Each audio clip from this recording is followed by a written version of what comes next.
Hello my scholars, you're welcome to my school YouTube channel. My name is Emmanuel. In today's video, we'll be tackling JAMB CBT past question for biology for the year 2024. Please don't go anywhere, stick around and we'll be right back.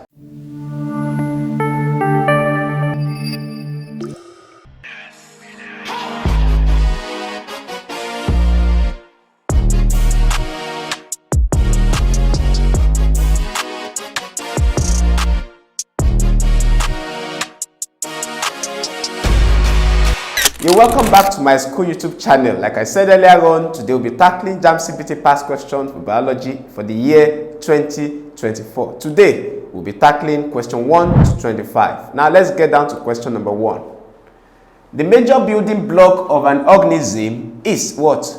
Nitrogen, carbon, water, and sulfur. Well, some persons might want to go for water because you feel water contains about 70% of humans, okay? But don't forget, we are talking about the major building block. When you say something is the major building block, it means it forms the basis, okay? The building block, the basis, the foundation of all life and living organism. Carbon is an example. In fact, it's an element that is the basis, that form the basis in the life of living organism because they have the ability to form bonds, stable bonds, okay, with other elements. For instance, you can have carbon present in your carbohydrates, okay, and those are macromolecules that make up, every living organism. We talk about carbohydrates. You have carbon is able to, bond with those elements. We have proteins, okay, we have carbon present. We have cells. In the cells, we have carbon forming elements, bonds with the elements, stable elements,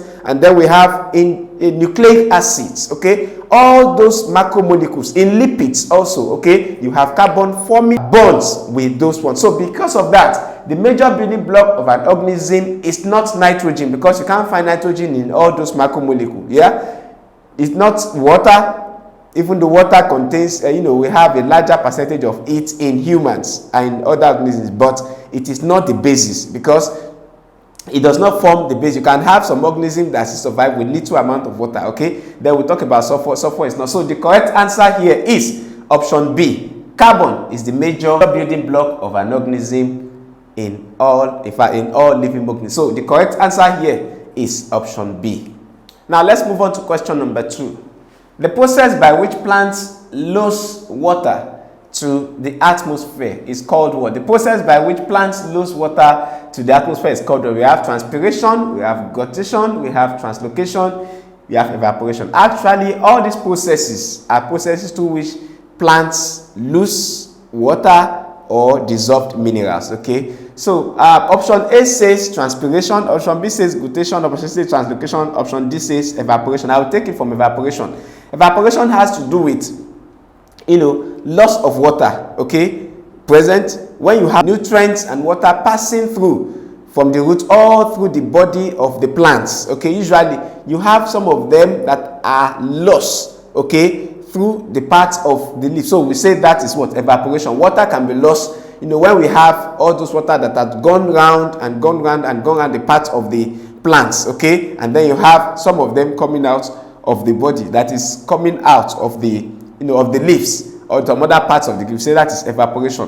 Option C says translocation. Translocation has to do with nutrients, okay, dissolved minerals that are present in the plants that have been absorbed, okay, from the root, of course, into the various parts of the plant, yes, and then we have some of them being taken to different parts of the body of the plant that is needed for growth, okay, for cell division to take place. That is what we call translocation. Then guttation and transpiration, both of them actually are very, very close. Very close. The difference between them is that transpiration is the process in which plants will lose water into the atmosphere by water vapor, okay, in form of vapor. Okay, they lose water in form of vapor, but guttation has to do with loss of water also, but in form of water droplets. Okay, what happens in guttation is that when the plant has taken excess, nutrients or water into the body from the roots, takes it, and then it is excess. It takes more water than it can transpire. Okay,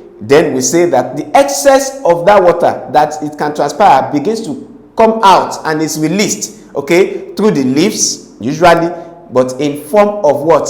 Liquid water droplet. But in case of transpiration, it is lost, water is lost into the atmosphere by what? Vapor, in form of vapor. So the difference between them is this is lost in form of vapor, while this is lost, water is lost here in form of vapor, while water is lost here, through the leaf, also just like we have in transpiration, in form of water droplet. The question says that the process by which plants lose water to the atmosphere, losing it to the atmosphere will mean that it's vaporizing, okay? So which means that option A, transpiration, is the correct answer. Now let's move on to question number 3. We have a diagram here. Use the diagram above to answer the question that follows. Usually, when diagrams are given, okay, the first thing to do is to identify that diagram. What is it? So once you are able to identify what it is, I think you have solved the question halfway. This diagram here is the diagram of a virus, okay? Well, this question is a controversial question, but we must answer it all the way, okay? Now, the question says that the organism belongs to kingdom what? This is diagram of virus, okay? Now, we have 5 common kingdoms, okay? Like, where all organisms that exist are classified. We have the kingdom Monera, we have the kingdom Protista, we have the kingdom Fungi, we have the kingdom Animalia, we have the kingdom Plantae, okay? Now, all the organisms, when we talk about kingdom Monera, all the bacteria you can talk of, you talk of Staphylococcus, talk of Streptococci, talk of Bacilli, talk of Lactobacilli, all those microorganisms actually are formed in the kingdom. They belong to the kingdom Monera because they actually have a false nucleus, okay? They have a kind of cell that we call prokaryotic cell. Prokaryotic cells are present only in Monera, okay? Like the bacteria, okay? They have a false, while the other 4 kingdoms, the fungi, the protista, the animalia, the plantae, they possess what we call eukaryotic cell. Eukaryotic cell belongs to multicellular cell. Now, in the case of virus do not have characteristics. Yes, they share some characteristics. They are not animal, they are not plant, they are not even bacteria, okay? That's for virus. In fact, scientists has argued over their existence, whether they are even living things or non-living things. But the fact that they carry out some metabolic activities, okay, like respiration, they can respire, they can, they feed, okay, qualifies them to be in the what? As living things. But for non-living things also they have some features. No, so virus, as a result, the scientists have not been able to classify them into any group. So whether Monera, whether Protista, whether fungi, whether Animalia, you won't have them here. When you talk about Animalia, we talk of mammals, or the Pisces, the crustaceans, and so on and so forth. They fall in here. The fungi, we have the mushroom, okay? We have the mushroom here. We have the Protista here. We talk about the amoeba, the chlamydomonas, the paramecium, euglena. They are all under here, okay? And then we have the Moneras, the bacteria, the staphylococcus, and so on and so forth. Microorganisms, they all fall in. So virus, usually, they don't belong to any of this kingdom, okay? But for the sake of this exam, you have to pick an option. So you look at the one that is closest, okay, to that. Now, virus, usually, they behave like bacteria. They cannot exist on their own outside of organisms. So what they do is they come into the body of living organisms like human. They can come in through the eyes. You can come in through the nose. They can come in through the mouth. Okay, they can come in through the productive organs of humans, both male and female. They can come in through the nose. They can come in through any opening, okay, in the body of organisms. So once they come in, they begin to now, use the organism. So that's why we call them obligate organisms. They cannot produce their own food by themselves. So they come into the organism and they begin to feed on the nutrients that are present in humans, okay? And they act just like the bacteria. So because of that, we will not go for, they are not animalia, they are not fungi, they are not protista. The best option we can go for here is Monera. So option A, for the sake of this question, is option A. Monera is the correct answer. Now question number 4. The formation of cilia and flagella in living cells is carried out with the help of what? These are different cell organelles. We talk about ribosome, lysosome, central, and then plastid. The ribosome usually we know is the site for synthesis of protein. Okay, protein that are taken in, it is the site for synthesis. So this is not the answer. Option B says lysosome. Lysosome usually we refer to it as the site for garbage disposal. Okay, all the wastes, okay, that are present, that is what is responsible. It is this organelle that is responsible for disposing them out of the cell of the organelle. And we say the formation of cilia. So option C, central. Central is actually responsible for it. Of course, it has a basal, shape. Okay, a barrel shape kind of. Okay, and what it does is that it is responsible for forming the cilia, the cilium. Okay, plural cilia. The flagellum that is present in those plants. Of course, the question is the formation of cilia and flagella in living cells is carried out with the help of central. Central is what is responsible for that. Plastid is actually responsible for synthesis of the nutrients, the food that is like the proteinous food that is synthesized. Okay, ribosome does the synthesis of protein. For digested food, like we have some nutrients present, the plastid does that. So this does not conform with the question. Option B is not the answer. Option A is not the answer. But centriole is responsible for the formation of cilia and flagella in the cell, living cells, or in living organisms. So the correct answer is option C, centriole. Now let's move on to question number 5.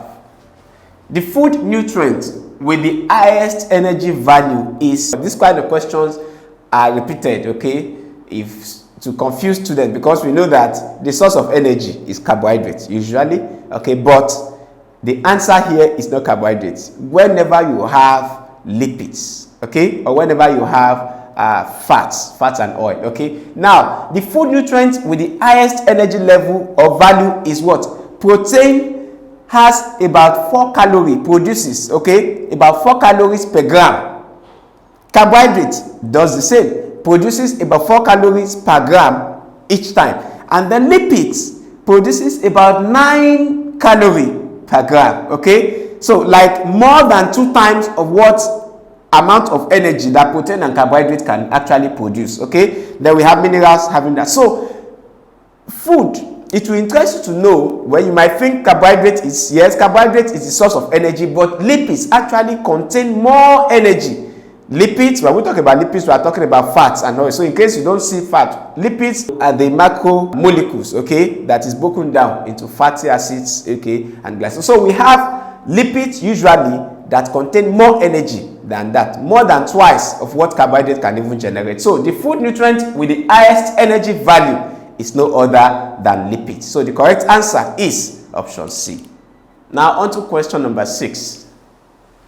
We have a chemical reaction here, okay.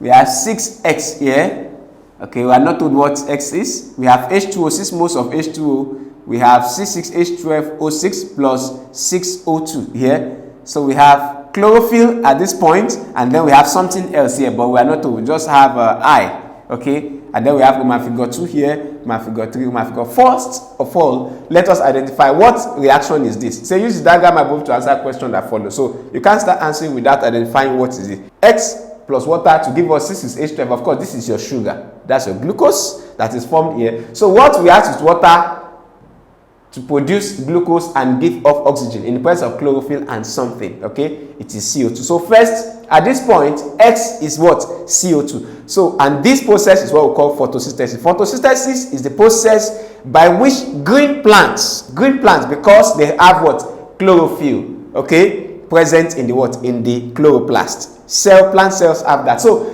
it's a process, photosynthesis is the process through which green plants manufacture their food by making use of carbon dioxide and water to produce sugar, that's the food, and what? Oxygen in the presence of sunlight and chlorophyll.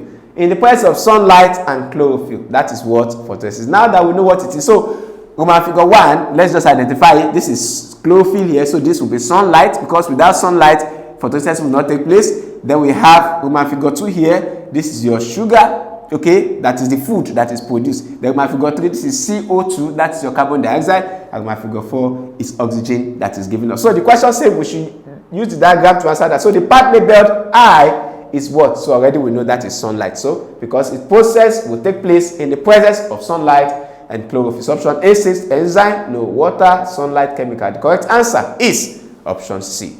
Question number 7.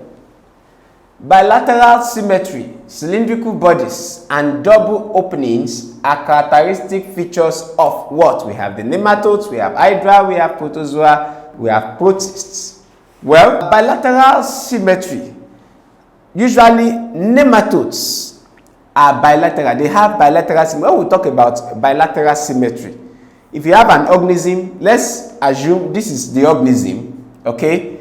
If it is bilateral symmetry, if you divide this into half this way, you cut it into half this way, what you have on this part, you can also have on this part.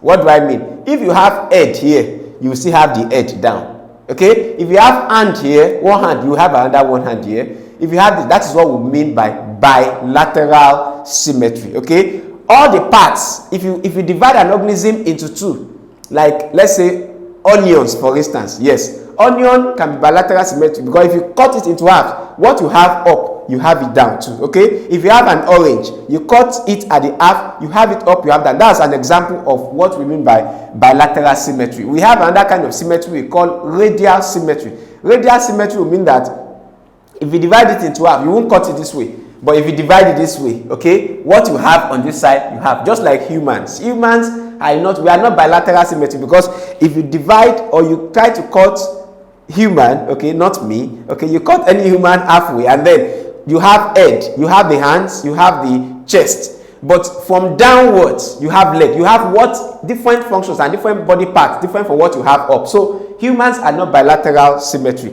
But humans can be radially symmetry. If you divide humans into half this way, you have hand on this side, you have hand on this side. We have one eye on this side, we have one eye on this side. That's what we mean by radial symmetry. Hydra has that, radial symmetry. So hydra, okay, organism, they don't have bilateral symmetry because they are radially symmetry. Then we talk about cylindrical bodies and then double openings. Hydra don't have double openings. They only have openings at their mouth, okay, where you have it. If you draw the diagram of hydra, okay, you have it on this side, you have on this side, you have the tentacle, and then you have the basal, foot on this point, okay. So you can cut them this way. That is radial symmetry. So they are not bilateral symmetry. So hydra is not the answer. Option C says protozoa. Protozoa, usually like the amoeba, they don't even have true mouths, okay. What they do is, of course, you know what they do? They just two mouth and then they don't have anus, because we talk about having two openings. A double opening. Double opening means they have mouth, they have anus, where they can ingest food in and then they can excrete it. Amoeba will only move, around the food, and then that's why we call them they have a pseudopodia, okay, a false foot. So they will just engulf around the food and then they will digest it. The ones digest it, they move again. That's how they live. So they don't have two openings. So protozoa usually also do not have, double openings. They don't have mouth, they don't have the anus, through one. So option C is also not correct. So we eliminate option B, we eliminate option C, and then the protists also. Protists do not also have they don't have a double opening, okay. What they do have, they have just one and not like that. So option A, the nematodes, they have anus, they have the mouth, okay. So they have double opening, they have bilaterally symmetrical, okay. You can call them into halves, and what you have is also what you have down, and then they have a cylindrical body. So because of that, option A, nematodes, is the correct answer. Option A is the correct answer. Question number 8. Mouthpart adapted for piercing and sucking is found in what? Mouthpart adapted for piercing, and I think this is just a bonus mark. There are questions you don't need to waste time on. The mouthpart adapted for piercing and sucking. Quickly run through your options. Option A says housefly. Option B says grasshopper. Option C says mosquito. Option D says cockroach. So among all of these ones now, which one do you think has piercing, okay, and then sucking? It pierces, okay, its labium into the skin, and then it sucks. Of course, we know it's mosquito. The grasshopper, cockroach have the tendency to what? To chew. That's what they do. They bite and chew. They bite and chew. They bite and chew. This also sucks, okay. The housefly sucks, but it does not pierce. The housefly will not pierce. It bounces on it and then it spreads, with the mouth, the labium, it presses on it and then tries to suck. Okay, it does not. That's why you see it usually the housefly around things that are sweet. Okay, they don't pierce. They just go around sugar, around things that are dirty. Okay, that's why you see them hovering around them. Okay, so they don't have a piercing mouth parts. Okay, even though they suck. Grasshopper can chew. They cut and chew. Okay, they bite. Yes, they bite and chew. Cockroaches do that. You have your paper, you have your books, you see them coming around, they will, chop off that place and then they chew it. That's what they do. Okay, but mosquito are the only ones that have the piercing and the sucking mouth part. So the correct answer is option C. Now to question number 9. The webbed feet of frogs and toads is basically for what? Well, the webbed feet actually help them in leaping, help them in walking. Do they walk? No, they don't walk. They leap. Okay, you can see them, leaping, swimming. Yes, they swim. Also for mating, all of them. But it says to us that is basically what do the feet, the webbed feet. When you talk about web, you see how their feet are. They have webs in between this and this. Their limbs like that. It helps them to swim. When they are in water, they can, be able to what? To swim easily because of the web-like, food that they have. So basically, the webbed feet of frogs and toads, not for leaping, it's not for walking, it's not for mating, it is for swimming. When they are in water, they will be able to what? To swim, maybe against the current of the water body that they are in. So option C is the correct answer. Do you know you can take practice questions with our simulated JAMB CBT past questions? All you need to do is to click on the link in the description below that takes you to the Myschool website. There you'll be able to download the Myschool mobile app for your Androids and the Myschool software on your computers and laptops. Please go ahead and start practicing. Now let's go on to question number 10. The part of the inner ear that is responsible for hearing is what? We have the circulus, we have the cochlea, we have the utriculus, we have the ampullae. Now, the circulus, the utriculus, the ampullae, and the cochlea. The 4 of them are actually found in the inner part of the ear. In the human ear, usually we have the outer part of the ear, we have the medium part, that's the middle part, and then we have the what? The inner part of the ear. Okay, usually the outer part, that's where we have the pinna. Okay, this is called pinna, where the sounds get into the ear. It goes in to the inner part. So we have the circulus, we have the cochlea, we have the utriculus, the ampullae. But the circulus, the utriculus, the ampullae usually help in balancing. Okay, when we talk about balancing, usually we say the ear has 2 functions, hearing and balancing. Hearing and balance, those are the 2 functions, major functions of the ear. Now, this circulus, utriculus, and ampullae are responsible for balancing. What do? When sounds get into the air, they will send a signal. They help to balance the vibrations. There will be vibrations usually in them. And once the vibration takes place, what happens? They will now, help to balance what is happening, like an up and down. There's vibration. Is it going up, going down? Like when someone is on an elevator or a lift, okay, you are moving. Okay, as you are moving, it helps to balance. Okay, I am on the 5th floor, it's moving. So there is the part, that's just what the circulus, the utriculus, and the ampullae do. They help to balance the movement or the positioning of the head. Okay, the vibrations that take place, the position, is it forward, is it backward, is it up and down? That's what the the circulus, the utriculus, and the ampullae do. But the cochlea usually has what we call, it has a fluid in it, and it has hair. Okay, a hair-like structures round about it.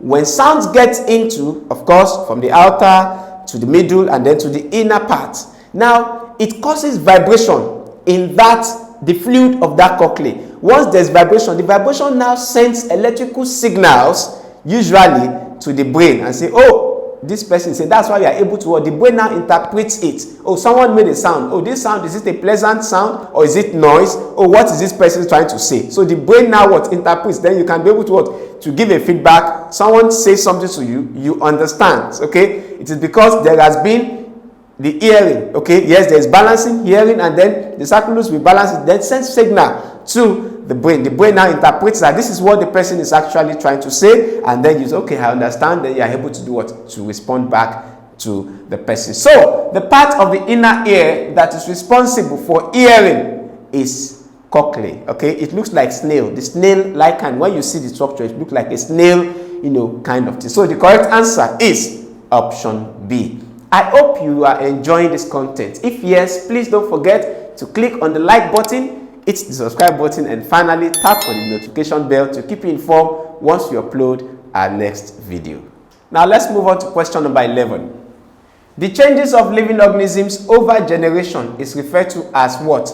We have human evolution. Human evolution has to do with the belief that human actually evolved or came from apes. You know, like you've heard many people say, oh, human beings were formerly monkey. They were monkeys, they were apes, okay? They began to change over time, then we became human beings. That is what human evolution is talking about, okay? Organic evolution, of course, is also called biological evolution. That has to do with changes that happen in humans, okay? Usually over time, generations, not just in humans, in living organisms, okay? Over time, from generation to generation, as the year begins to go on, generation to generation, changes begin to open, and then eventually leads into what living organisms are actually. From generation to generation, living organisms begin to change. They develop some features in them that make them change over the time. Physical evolution has to do with the physical, you know, structures, body structures of those organisms, okay? Their physical body begin to change. Maybe like some people say that humans were like ape, that they had tails, and then the tail after some time began to what? To cut off with time. And then human were this way, and then because, you know, they began to grow hair of the body, you know, like apes. Then after some time the hair began to disappear. All those physical, you know, that's what evolution is talking about. Then the chemical evolution, okay, has to do with the chemical substances that are present in human that changes over the years. So all of them are forms of evolution, okay? But the question says the changes of living organisms over generation, from generation to generation, it kept on changing. It's actually the organic evolution. So the correct answer is option B.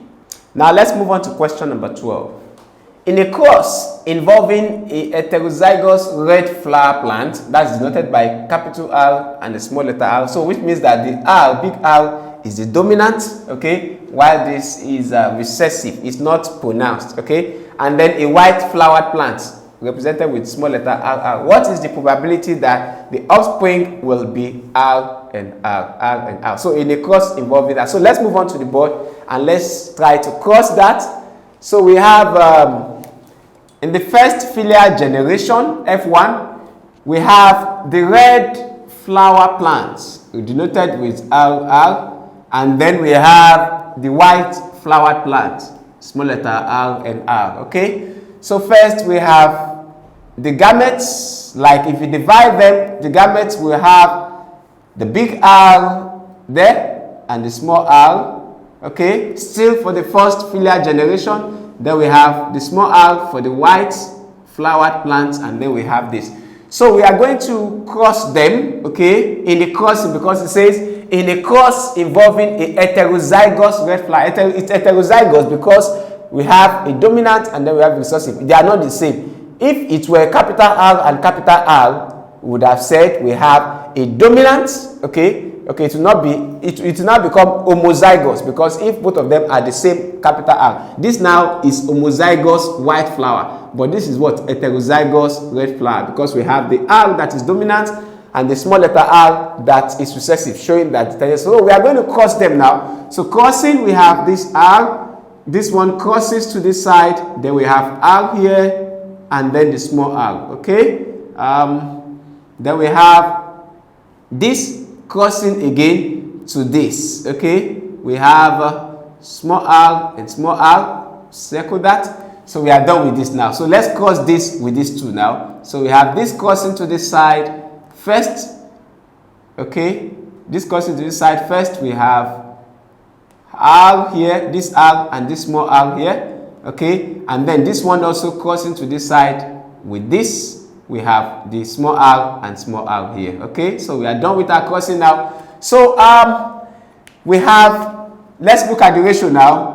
The one with capital letter R and small letter r, that is heterozygous, small letter r, capital R, small letter r. This is one, this is another one. So we have two of these heterozygous, And then we have this also, and these ones are the same. We have also 2 of that, of the R, okay? So which means that ratio 2 is to 2. So if ratio 2 is to 2, of course, that is what? That is 50% of this. Also, this is also what?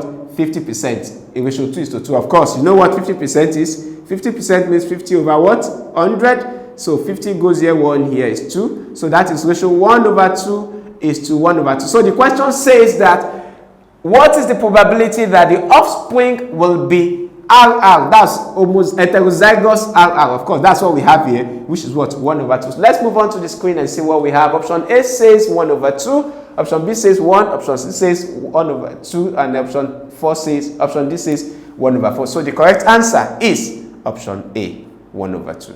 Question number 13. Inbreeding is highly discouraged in humans because it may... When we talk about inbreeding, it's a kind of, close relationship, okay?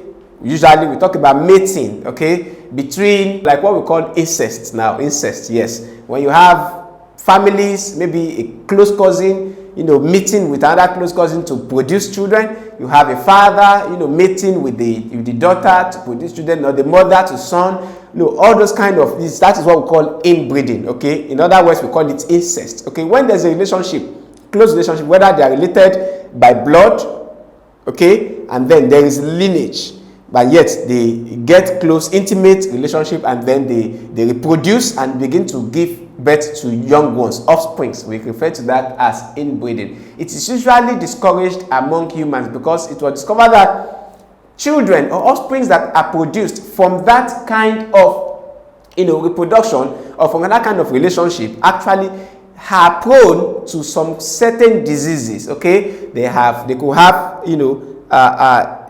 hearing problem, hearing impairment, eye impairment, they have limb impairment. When they give birth to them, they have dysfunctioning of their body part. They have, several problems, sicknesses, can even lead to death of those kind of organisms. Sicknesses, they are prone to what? Contacting sicknesses even more because of that. So inbreeding is highly discouraged. It can happen in animals, okay? You can see, a pig, okay, and then the male and the female, even though they are from the same, parents, they will still meet with themselves. Dogs do that too, okay? Goats do that, animals do that, but in humans, it is discouraged because option A says there's an increase. It increased the death rate of newborn. Not really. Whether it is inbreeding or that, it will not discover that. But the child will also actually form, but the offspring will be formed, but they will have some diseases, okay? Some impairment will definitely come. So increase the death rate of newborn. That is not the answer because it leads to the birth of dwarfs. That is not true. Option C says leads to high rate of competition among offspring. High rate of competition among offspring. Well, competition among offspring, it will not, because, well, that can happen, but that is not a biological reason, okay? The reason for this inbreeding is outbreak of hereditary disease. There are diseases that are passed on, okay, because of the cells, that there are similarities, okay, in their DNAs. So when that happens, it will lead to what? Some hereditary diseases can be found. So because of that, inbreeding is highly discouraged in humans because it may lead to outbreak of hereditary disease. The correct answer is option D. Question number 14. One main feature of trees in the savanna habitat is the possession of what? What savanna habitat usually are habitats that are closer, they are formed usually close to the equator, okay? When we talk about the equator, close to the sun, to the sunlight, okay? So what they do usually is that the savanna habitat, usually they will have what they are made up of. They have, of course, a dry ecosystem, okay, and that dry ecosystem has a mix of grassland, okay, and the woodland also in between that, okay. And because they are closer to this, they tend to, develop a thick bark, okay, thick bark against fire outbreak, okay. So in lots of this, so because they are closer to the sunlight, so instead of them to, so that they don't lose off more water, and then their barks are thick and very strong at that to resist pressure from it to make them lose more water. So they have a thick bark, okay. because they are closer to the what? To the equator. So the option A is, the question says, one main feature of trees in the savanna habitat is the possession of large leathery leaves. They won't have leathery leaves because they are closer to the equator, to the sunlight, okay? So because of that, they will not have leathery leaves, and because they have thick barks also, okay? Option A is eliminated. It's not the correct answer. Option B says straight, slender stems with branches near the top. Branches near the top will mean that they form canopies, okay? And then the branch, no, they have trees that are big. So from the ground, they have, branches that are wide open. They are not slender. Okay, they are not just straight slender stems, okay, like you have them in the forest. Okay, so this also is not also correct. Option C says thin smooth barks. Thin smooth bark. If they have thin barks that are smooth, then how would they be able to resist or form, adapt to the nature of the sun, the heat that is coming from the sun? Don't forget, they are made up of woodlands and then the grasslands, okay, because it is a dry ecosystem. So they tend to create or form or adapt, they try to form those barks that makes them thick from losing water and then conserving the water in them to make them carry out their metabolic activities. Option D says so, which means option C is also wrong. We are eliminated that. Option D says thick, yes, cocky bark, yes, thick and cocky bark, so which will help them to obtain. So because of that, option D, thick cocky bark, is the correct answer. Option D is the answer. Now let's move on to question number 15. We have a diagram here. Say use the diagram above to answer the question that follows. We have, of course, this is the soil. This is the water body. Okay, you have water at this point. You can see the plants. Okay, growing on top of this, like leaf on top of there. We have those ones that are growing on top of the soil. So this is where the soil is. Okay, the land itself. Okay, and then the upper part here usually is where the water is, where we have water, and then the plants. Then this is where the soil actually starts from. Okay, we have it moving this way and then percolating. So if you can be able to identify each of these parts, this part is what we call the supratidal zone. The supratidal zone usually is where we call the splash zone. Okay, that's where we have the water flooding. Okay, there's a flooding here usually maybe during the springtime, and you have that is the first part of it, the splash. We call it like the splash, where the water usually is on the surface of the distance. So this can be said to be the splash zone, which is the supratidal zone. Then this part, okay, can be said to be the littoral zone. We have pelagic zone has to do with just a open space, okay, of the river, of the lagoon, of the ocean, the open space of the distance. It doesn't have anything to do with this. So that's the pelagic zone. We can see it on surface, not going deep. Okay. Then option C says littoral zone. Littoral zone has to do with the place where water and the land actually meets. Okay, where water and the land meets is what we call the littoral zone, and the benthic zone is the deepest part, okay, of the water. You go deep down into it. So which means this can be said to be the supratidal zone. This can be said to be the littoral zone, okay, where this is where the land, okay, and the water. This is the water, where the water and the land meets. Okay, this portion is what we call as the littoral zone, and then here is the benthic zone. So the question says the zone labeled II is called what? II is here. That's the littoral, where the water and the land meet. So the correct answer is option C. Now on to question number 16. Which of the following structures enables the exchange of gases in insects? When we talk about exchange of gases, we are talking about respiration, okay, not excretion. Excretion is removal of waste, okay. So talking about exchange of gases in insects. Option A says skin, okay. Human actually has skin, and then what we use skin for, or animals use skin. We have some organisms that respire through their skin, okay. Humans can excrete through the skin, maybe taking out waste, maybe skin, sweat, and so on and so forth. But we are talking about in insects, exchange of gases does not happen in the skin. Okay, we don't have that. So option A is a option B says trachea. Now the trachea usually, insects have a tracheal system usually that enables oxygen and carbon dioxide to be taken out, exhaled, and then inhaled into the body, okay, into their body. They do that. It's a specialized kind of system, respiratory system, that is present in insects, okay. That's what we call, through the hair, they have some tubes, okay, in them. That trachea system looks like tubes that enable them to what? Exchange of the oxygen and carbon dioxide present in their body. That's the trachea. The malphidian tubules usually enable them to excrete, okay. That is responsible for excretion, excretory, not for respiration, as this case could be. And flame cells are not found in insects for respiration. They are found in flatworms, okay, and not in insects. So because of that, the question says, which of the following structures enables the exchange of gases in insects? It is the trachea. So the correct answer is option B, trachea. Now question number 17. The total number of ATP produced during glycolysis is what? The total number of ATP. ATP is what we call adenosine triphosphate, and this is the currency of energy, okay, in which respiration takes place. Now, glycolysis is what we call the first stage of respiration.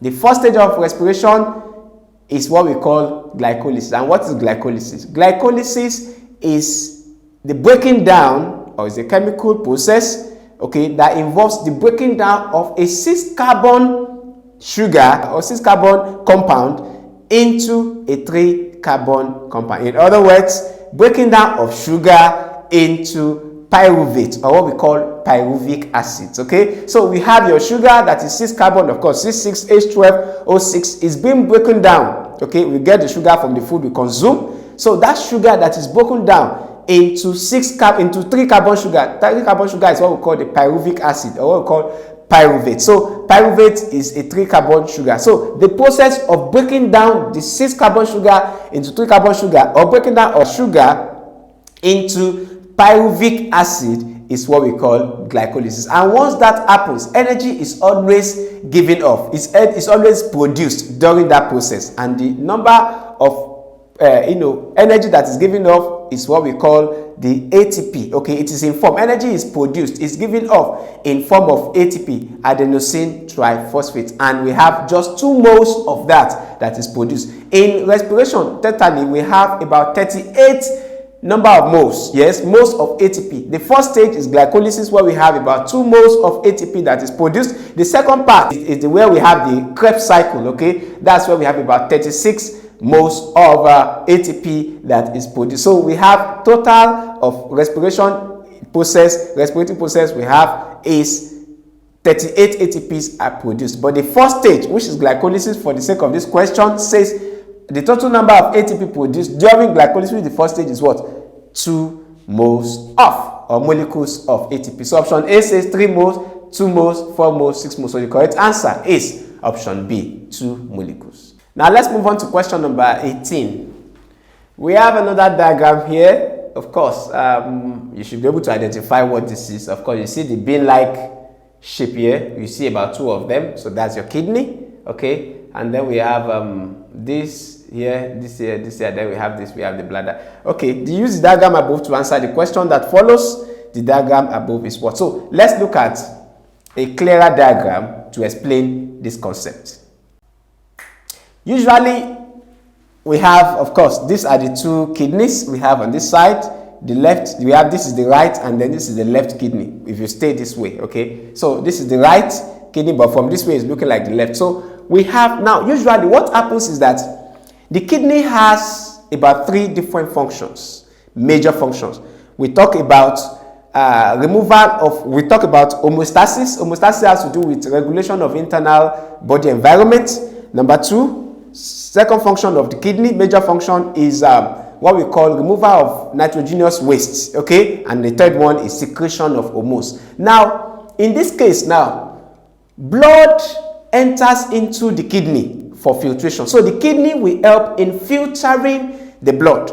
Now, the blood that is filtered will come into the kidney through the renal artery. That's what we have here. So the renal artery, that's this, brings in blood, flows in, the filtered blood flows into the kidney through the what? The renal artery, and then it will leave the kidney through the what? The renal vein. You can see it happening here. This is the renal vein. thing that happens here, okay? So blood that is filtered comes into the kidney via the renal artery and leaves the kidney via the renal vein. Now, once the blood has been filtered, we have the waste. We are filtering because there is something that is impurity, that is waste, that is not needed. So the waste product, okay, which is the urine now, okay, will now be passed from the kidney directly. Of course, this is what we call the ureter. You can see that name, R-U-R-E, okay, T-E-R, okay, I think that's that. Okay, with the ureter, you have it here. The blood, the waste now will now come in through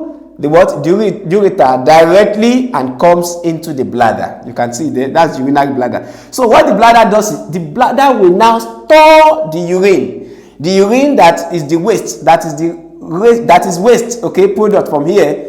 After the blood has been filtered, will now comes into the what? The urinary bladder. And once it comes to the urinary bladder, it stays there and it is stored. Of course, when you don't feel like urinating, it will just be there to stay. So once it is full, oh, someone says, oh, I feel like using the convenience. Oh, I feel like using it because the bladder is already filled and needs to what? To pass out the waste that is there. And then the urine eventually comes out from the what? Through the urethra, and then you pass it out through, you know, the organs, and then it is passed out. So this is what happens. All of this that happen is what we call the circulatory system. You have it, you have this moving here. The filtered blood comes into the renal artery and then comes in. Once it is filtered, it comes out to the renal, through the renal vein into the part where it will be needed. Then the waste that is not needed, useful, will come out through the ureter and then comes into the what? To the bladder to get what stored in that place. So storing of urine takes place in the ureter and in the bladder, and then the bladder, the urine, once it's filled up, now releases it to the what? Through the urethra. Let's go back to the options and see what we have. So be that as it may, as we have just explained now, so you can see that the whole process now has to do with what? There is ejection of what? Of urine in that place. So the question says the diagram above is what? Option A is circulatory system. Circulatory system has to do with maybe the pumping of the blood,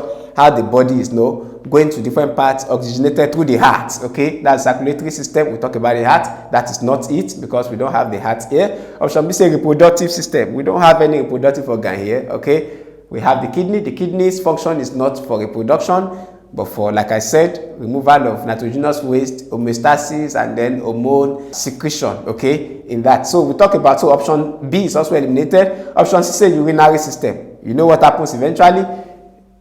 The waste product comes into the ureter and then into the what? Into the bladder, and then it comes out through the what? Urethra, and then we have urinary system. Yes, more likely option D say nervous system. No. So option C, urinary system, is the correct answer. Now let's move on to question number 19. Bile is a greenish alkaline liquid which is stored in the what? Bile is stored in what? Now, bile is found or is stored in the gallbladder, okay? But bile is produced in the liver. Usually the gallbladder is positioned directly under the liver, okay? So the bile, this greenish alkaline, is produced usually in the liver. Don't forget, liver, you take in alcohol, you take in anything, it gets to the liver will filter it, okay? If it empowers or overpowers the liver, okay? Of course, when it is poison, for instance, that's why it gets in there, more than the capacity of what the liver can take. It will weaken and turn the liver placid, and then it becomes weakened, and that's when the poisonous substance or the alcohol, less alcohol, can get out of the body and get into the body and begin to harm the body. So it is screened first. Whatever thing is taken in, maybe the drugs you take in, you know, those things are screened first by the liver, okay? So the gallbladder usually is directly under the liver. But the bile, talking about this greenish alkaline now, it is produced by the liver itself. Then it is now moved, okay, to the gallbladder. It is in the gallbladder now. The bile is stored in that place. And then what happens? When food is taken in, the gallbladder will now contract, okay, and release the bile. Once it releases the bile will now react with the food, and then to aid, in order to aid what? Digestion in the duodenum. Duodenum is the upper part, okay, the small parts of the what? Of the small intestine, where digestion and absorption of food actually takes place, okay? So we're talking about, the question says bile is a greenish alkaline liquid which is stored in the, from the explanation, it is stored in the gallbladder. Option A says gallbladder, option B says liver. It should have been liver if the question was that bile is a greenish liquid which is produced by the liver. Option B would have been the answer if it is produced, but now it is stored. So the answer is gallbladder, stomach is not, and then pancreas is not. So the correct answer is option A, gallbladder. Do you have any question bothering you at all? Please feel free to ask your questions. All you need to do is to click on the link in the description below that takes you to the Myschool website. There you will be able to ask your questions and solutions will be provided within the shortest period of time. Now let's move on to question number 20. A medium texture soil with high organic matter is. A medium texture soil with high organic matter is. Option A, we have clay, we have loamy, we have humus, we have sandy soil. Of course, when we talk about high organic matter, we are talking about dead plants and animals, okay, that are retained in that place. Option A says clay. Clay is just having, porous, it has a high retention rate of water, okay, because of the way the particles are. You pour water, it gets sticky, okay, but that does not have organic matter, high organic matter in them. In fact, they will even stay there. So option A is not. Option B is loamy. Yes, loamy soil is made up of a combination of sandy soil, of clay soil, of silt soil. Okay, in the silt soil, that's where we have the dead decomposed plants that are present in there. So they will have more of the organic in that one. So it's all encompassing, the loamy soil. The humus soil, okay, has to do with having high rate of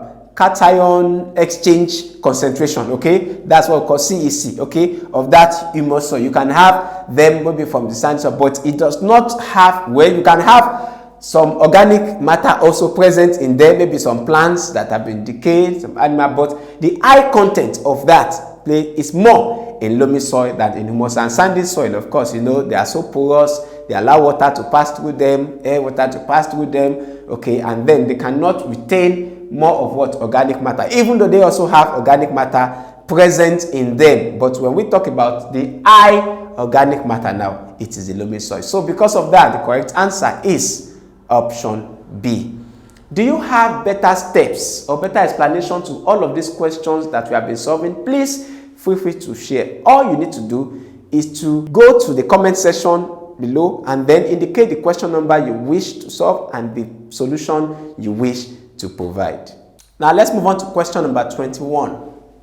One of the following is an example of discontinuous variation. We have what we call continuous variation, we have discontinuous variation. Okay, discontinuous variation has to do with the type of variation where there are discrete, okay, variation, okay, there is no value in between. For instance, we have option A says shape of the head, okay, shape of the head can be continuous because we can have different shapes of head. You can't really decipher, you can't really determine that this is distinct, okay. For instance, some people can have heads that, they are, in terms of shape, okay, different shapes, okay, some in terms of the way they are formed, okay, in terms of, so there can be different variations of the shape of the head. So you cannot really determine if it is small, if it is large in shape, if it is having some kind of shape. So this is a continuous variation. Option B says blood group. Yes, blood group, you can have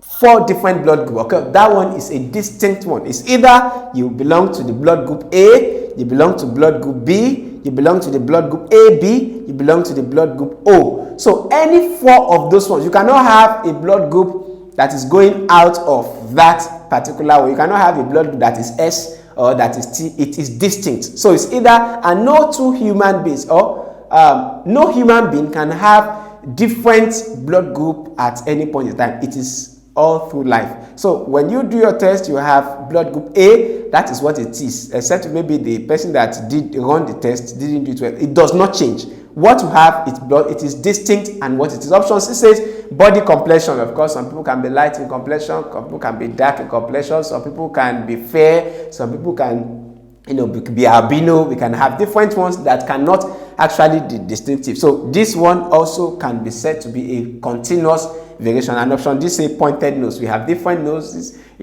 different shapes of the nose and all that. So this also is not constant. So out of all of these options, now the one that is discontinuous, that is distinct, that does not have a variation in values, is the blood group. So option B is the correct answer. Now let's move on to question number 22. The type of variation where there are no remarkable differences between the two extreme individuals is called what? If there are remarkable differences, okay, we say that is discontinuous variation, like we just saw in the previous questions, where there are no, no distinct. There is a distinct one, okay, between this and this. There's nothing like in between. There's like the values, there are no values in between them. Okay, we say that is discontinuous variation. Physiological variation will occur if we want to look at the physical structure, okay, of that organism. Okay, we talk about the physiological and then we talk about morphological. The morphological has to do with the different parts, okay, of the body. This has to do with what? The physical body, the functions of those particular body, the physical, yes, the functions of the organism, of the part of the body of the organisms that we're talking about. Option A says continuous variation. Continuous variation comes when there is no remarkable difference between this organism and this other one, or this part and this part. So the type of variation where there are no remarkable differences between the two extreme individuals is called continuous variation. Option A is the correct answer. Now let's move on to question number 23.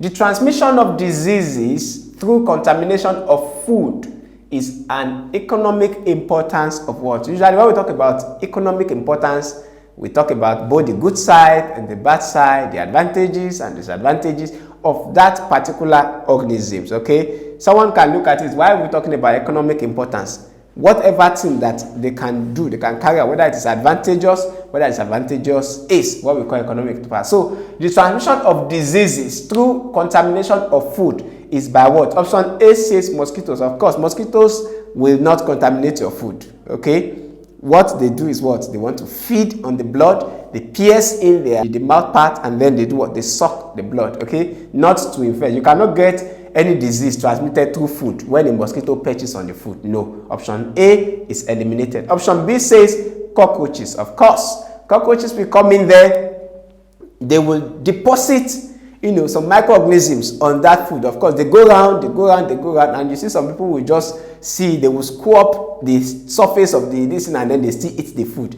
It is food that is being the disease will be transmitted into that because some microorganisms they've come in contact with that food through the cockroach. The cockroach has acted as a vector to transmit that disease on that food. So when you take those food and then you begin to do what? To have diseases transmitted into you. So cockroaches also actually can transmit diseases through contaminated food. And that's why we are advised to do what? To cover our food once they are not hot. We have butterfly. Butterflies will be what they are looking for. Is to look for flowers where they can get the fruit, where they can get the nectar, and so that they can what? They can get it to feed on, not on the food. Okay, option B will stay bees. Bees will not cause contamination. Okay, will not cause transmission of disease through contamination. So the correct answer here is option B, cockroaches. Question number 24. Bryophyte is an intermediate group between higher algae and what? When we talk about intermediate group, that means it falls in between. In terms of advancement, plants generally have their level of advancement, increasing level of advancement. Okay, there's an acronym usually that I use. I'm going to say that now so that will help you when it comes to the advancement of the plants. Okay, in the plant kingdom. Okay, usually I say Tabitha. Of course, you can use anyone that fits you. Any name can be there. Tabitha buys potato and granite always. Okay, so this will help to remember like a mnemonic. Okay, Tabitha, of course, Tabitha buys potato and granite always. The T is talophyte, Thallophytes or thallophyta. Then the B, okay, is bryophyte. We have bryophyte or bryophyta, like your moss and your, liverwort. Okay. The P is your pteridophyte. Pteridophyte. Okay. In the class pteridophyta. Pteridophyte. Okay. Let's have the bryophyte. And then the G is a gymnosperm. Okay. And then the A, of course, stands for angiosperm. So in terms of advancement, usually the angiosperm is the highest, advanced. Okay, it's the most advanced. Okay, followed by this, followed by this, followed by this. So thallophytes usually they don't have vascular bundles. Okay, they don't have true foot. They don't have that. If you check one of our video lessons, we have talked about that. That was for year 2000 past questions. Yes, we treated this very well. We gave examples and characteristics of all of these ones. Okay, because of time. So thallophytes, bryophytes, pteridophytes, gymnosperm, and the highest is what? Angiosperm. In order of what? Increasing order of advancement. The question says that bryophyte is an intermediate group between higher algae. So intermediate means is in between. Bryophyte. Okay, bryophyte is an intermediate between the higher algae and the what? And the pteridophyte. So which means that bryophyte is in between what? The thallophyte and then the what? This is the higher thallophyte and then this is the what? The pteridophyte. So thallophyte and then so bryophyte is in between the thallophyte and then the what? Pteridophyte. So let's look at our options. Option A says thallophyte, option B says pteridophyte, option C says spermatophyte, option D says trachophyte. So the correct answer is between the thallophyte, which is the higher algae, okay, and then the pteridophyte. So the correct answer is option B, pteridophyte. Now question number 25. Ecological succession can result from what? Ecological succession has to do with like an overtaking, okay? There is an environment, okay? Maybe no life has existed before. Maybe animals just begin to come in. For instance, if there is earthquake, okay? If there is a drought, okay? Or if we have volcanic eruption or whatever kind of happening, disturbance in a particular environment or in habitat, what happens? The organism in that place, they will relocate and move to another place. Now, that place they are moving to could be a place where there has not been habitat. No life has existed there. Maybe no animal has been there. They will just form that place newly. And that's how we have what we call the primary succession, and then we have the secondary succession. Okay? So, the terminology given to a place where habitat has not existed before, a newly formed habitat. So because of disturbances that has taken place, you have the animals, they're relocating, or maybe someone gets to the forest and begin to cut down trees and then set the trees, make a bonfire of the trees there. The monkeys that live therein, the snakes that live therein, they begin to relocate to another place where habitat has not been formed, has not existed, but then they will form a new habitat and they begin to live in that place. That is what we call ecological succession. So ecological succession can result from option A, newly formed habitat, option B, habitat with abundant food, option C, habitat with, if it's habitat with abundant food, we'll be talking about, we'll not be talking about ecological succession, because succession comes in because of what? There's a disturbance in an environment and then a newly formed habitat has taken. Option C says habitat with space and what? And light. Okay, if there's space and light, then there cannot be succession. Okay, option D says population of plants on a fertile land. If that happens, what we're talking about will be competition, because we have a child, maybe we'll be having a limited supply of then we'll talk about overcrowding, okay, usually. So ecological succession can result from newly formed habitat. Then we say we have ecological succession. So the correct answer is option A, newly formed habitat. I hope you enjoyed this content, because I really did. If yes, please don't forget to click on the like button, hit the subscribe button, and finally tap on the notification bell to keep you informed once we upload our next video.